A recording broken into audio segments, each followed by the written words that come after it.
Burundi Day, Burundi Day, Burundi Day. Umunsi wiboneka rimwe ku barundi bose baba mu mahanga.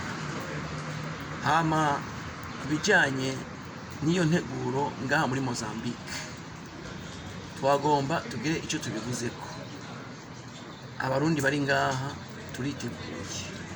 turiteguye kuzowitabira.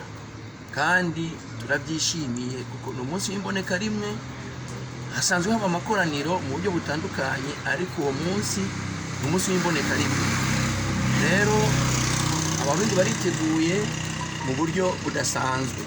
Murabona ko ngaha mfise utubendera tw'igihugu cyacu, kandi bariko barakora imipira bazokwambara. Hari n'abandi bariko barategura inkofero bazokwambara kuri uwo munsi.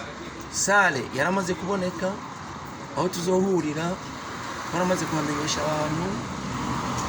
Amatangazo yarasohotse, ubutumire bwarasohotse. Abarundi bose baratumiwe muri rusange, ntihatumiwe abadiaspora gusa, hatumiwe abarundi bose muri rusange.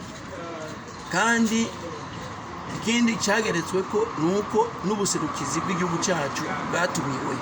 Ni ukuvuga urubanza rumeze neza, abantu baripanze, umwe mu kibanza ciwe ariteguye kuzogira icyo akora kugira ngo ruzobe urubanza ruhesha iteka umurundi muri iki gihugu cya Mozambique.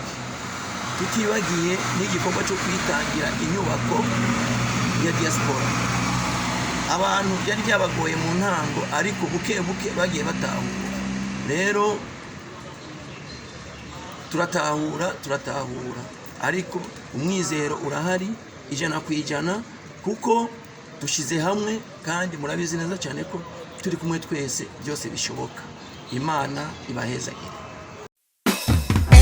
Nakanda guhenda kwa yagize diaspora y'u Burundi, wa muvyeyi w'abarundi baba mu mahanga, ni wo muhuzo w'abarundi baba mu mahanga, ni nawe udasiba kubibutsa ko amazina hacu hatibagira ibumbeho, maze ukabakaburira gukunda icya gihugu cyacu cy'amavuko.